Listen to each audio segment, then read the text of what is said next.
पिछली बार एनडीए का साथ छोड़ दिया था, आपको याद होगा, जी। इसलिए कि उनको केवल 1 सीट का ऑफर था। जी। वो 3 सीट चाहते थे। इस बार भी उनको 1 ही सीट मिली है, तो नाराज़गी तो स्वाभाविक है। उनको उम्मीद थी कि कम से कम 2 सीटें मिलेंगी, एक पर खुद लड़ेंगे, दूसरे पर अपने पार्टी के दूसरे नंबर के नेता माधवानंद को लड़ाएँगे, लेकिन ऐसा हुआ नहीं। जी। सूत्र बता रहे हैं कि उनको ऑफर है कि आप 1 सीट पर लड़िए काराकाट से और माधवानंद को एमएलसी बना दिया जाएगा। तो बात तो हुई होगी तभी बीजेपी ने ऐलान किया है, बगैर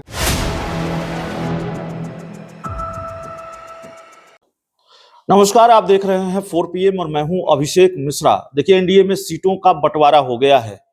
भारतीय जनता पार्टी ने सारा सस्पेंस क्लियर कर दिया है। चिराग पासवान की झोली में 5 सीटें भी डाल दी हैं। पशुपति पारस एनडीए से आउट हो गए हैं, या एनडीए से बाहर जाने के सिवाय पशुपति पारस के सामने कोई दूसरा रास्ता बीजेपी ने छोड़ा नहीं है। उपेंद्र कुशवाहा कल की प्रेस कॉन्फ्रेंस में नहीं दिखे हैं और उपेंद्र कुशवाहा को 1 सीट मिली है। चर्चा है कि उपेंद्र कुशवाहा ने अपनी पार्टी को ही चुप करा दिया है। उनकी पार्टी के प्रवक्ता भी बोलने को तैयार नहीं है, नाराज हैं। और सवाल यह भी कि क्या इतने नाराज हैं, एनडीए से छिटक सकते हैं या मजबूरी है एनडीए के साथ बने रहने की। हमारे साथ बिहार के जाने माने पत्रकार श्रीकांत प्रत्युष सर हैं। सर, उपेंद्र कुशवाहा नहीं दिखे, पशुपति पारस नहीं दिखे, कोई हैरानी नहीं है, लेकिन उपेंद्र कुशवाहा नहीं दिखे कल की प्रेस कॉन्फ्रेंस में, नाराज बताए जा रहे हैं। देखिए, उपेंद्र कुशवाहा ने पिछली बार एनडीए का साथ छोड़ दिया था, आपको याद होगा, इसलिए कि उनको केवल 1 सीट का ऑफर था। वो 3 सीट चाहते थे। इस बार भी उनको 1 ही सीट मिली है, तो नाराज़गी तो स्वाभाविक है। उनको उम्मीद थी कि कम से कम 2 सीटें मिलेंगी, एक पर खुद लड़ेंगे, दूसरे पर अपने पार्टी के दूसरे नंबर के नेता माधवानंद को लड़ाएँगे, लेकिन ऐसा हुआ नहीं। सूत्र बता रहे हैं कि उनको ऑफर है कि आप 1 सीट पर लड़िए काराकाट से और माधवानंद को एमएलसी बना दिया जाएगा। तो बात तो हुई होगी तभी बीजेपी ने ऐलान किया है। बगैर उपेंद्र कुशवाहा को कॉन्फिडेंस में लिए बीजेपी कैसे ऐलान कर सकती है? 1 सीट उपेंद्र कुशवाहा की पार्टी को दे दिया गया, एक सीट मांझी को दे दिया गया। नाराज होंगे, लेकिन नाराजगी से क्या होता है? राजनीति में मजबूरी बहुत बड़ी चीज होती है। अभी वो जानते हैं कि पक्ष हवा है एनडीए के पक्ष में, और आरजेडी के साथ जाकर 2 सीट ज्यादा भी मिल जाए तो कोई फायदा नहीं होने वाला है। यहाँ तो जीतेंगे 1 सीट पर भी, तो उनका इतना कद बड़ा है कि वो भारत सरकार में मंत्री बन सकते हैं, थे ही मंत्री। तो मुझे नहीं लगता उपेंद्र कुशवाहा कहीं जाएंगे। पशुपति पारस अब एनडीए से अलग हो गए? नहीं हुए हैं, अभी तक उनका बयान आया है पशुपति पारस का कि एनडीए को हमने छोड़ दिया है।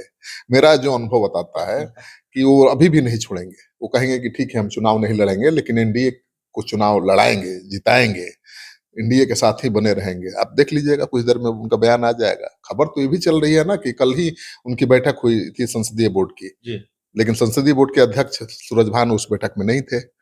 और सूरजभान सिंह से तो आपने बात की, आपके उस इंटरव्यू की चर्चा भी बहुत है। सूरजभान सिंह ने भी एक तरह से हाथ झटक दिया पशुपति पारस का। आपके साथ बातचीत में उन्होंने कह दिया कि भाई हम तो मोदी के साथ हैं, हम तो बीजेपी के साथ हैं। बिल्कुल, मैंने वही कहा कि सूरजभान सिंह बड़े नेता हैं एलजेपी पारस गुट के, और मुझे लगता है कि वो जो तय करते हैं वही एलजेपी पारस गुट करता है। आज तक तो यही हुआ है, और चिराग पासवान शायद इसीलिए नाराज भी हैं। वो मानते हैं कि सूरजभान ने ही पार्टी को तोड़ दिया।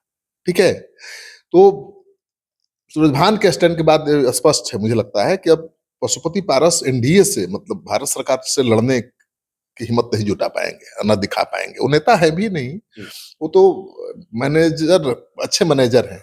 अपने भाई के लिए मैनेज करते थे पार्टी को, कार्यकर्ताओं को, चुनाव को मैनेज करते थे, लेकिन वो नेता नहीं है। चिराग पासवान को क्यों बीजेपी ने ज्यादा अहमियत दी? क्योंकि वो नेता हो गए हैं।